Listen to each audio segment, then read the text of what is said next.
علی رضا اس کا نام ہے اور اس کی بیوی کا نام ہے اقرا. ان کے 3 بچے ہیں. ٹھیک ہے. یہ جس گھر میں رہتے ہیں اس گھر کے 3 پورشن ہیں. سب سے نیچے رہتا ہے مالک مکان, اس کے اوپر رہتا ہے علی رضا اپنے 3 بچوں اور بیوی کے ساتھ.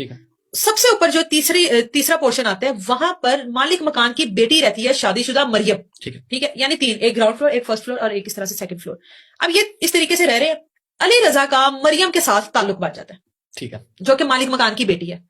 اقرا کو اس بات کا بالکل علم نہیں ہے, کچھ نہیں پتا کہ کیا چل رہا ہے گھر میں, کیا معاملات چل رہے ہیں. روٹین کے مطابق زندگی چل رہی ہے, بچے ہیں, جو گھریلو خواتین کی ذمہ داریاں ہوتی ہیں وہ پوری کر رہی ہے.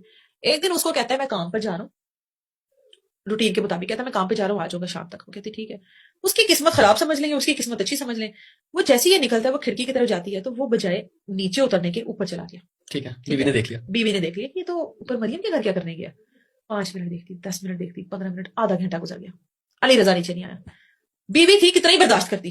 اس نے جناب چادر لی سیدھا اوپر, اس نے جا کے مریم کا دروازہ کھٹکھٹایا. مریم نے دروازہ کھولا, جیسے سامنے اقرا کو دیکھا وہ ہکا بکا اس کا منہ دیکھ رہی ہے کہ یہ سامنے کیا, یہ اوپر کیا کرنے آئی ہے. کہتی بھابی کیا بات ہے, اوپر کیا کرنے آئی ہے. کہتے میرا شوہر اندر ہے, میرے شوہر کو باہر نکالو. دیکھتی ہے اندر جا کر تو شوہر بالکل بے تکلف ہو کر جیسے اپنے بیڈ روم میں بیٹھا ہوا ہے, شوہر ویسے بیٹھا ہوا ہے. اس کو کہتی ہے تم تو کام پر گئے تھے, یہ تمہارا کام ہے اور یہ کب سے چل رہا ہے. کہتا ہے تم بے وقوف ہو رہا, تو تمہارا دماغ صحیح ہے, یہاں پر تو میں میاں بیوی کی لڑائی کو سلجھانے کے لیے آیا ہوں.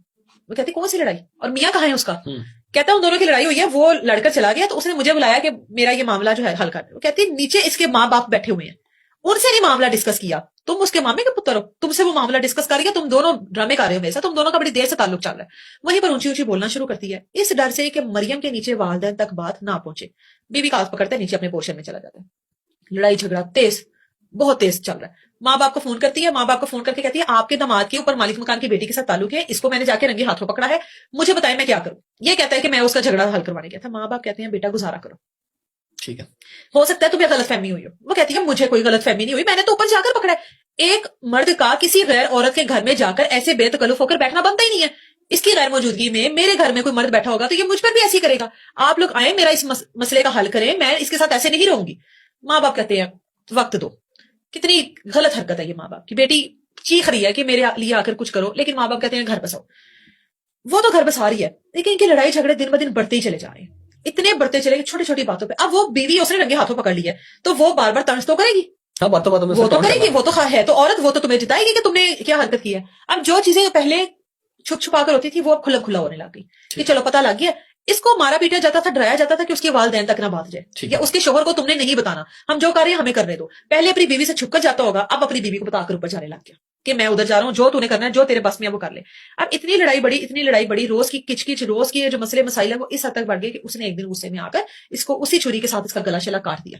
لڑائی ہو رہی تھی, وہ لڑائی اتنی بڑی, یہ اٹھا, اس نے چھری پکڑی, اس نے سیدھا اس کا گلا کاٹ کے اس کو وہیں پہ زمین پہ ڈھیر کر کے 15 پہ کال کر دی. کہتا ہے پولیس کو کہ میں نے اپنی بیوی کو مار دیا ہے, کاٹ دیا ہے. خود کال کرتا ہے اور کہتا ہے میں نے اپنی بیوی کو ذبح کر دیا ہے, آ کر مجھے گرفتار کر لو.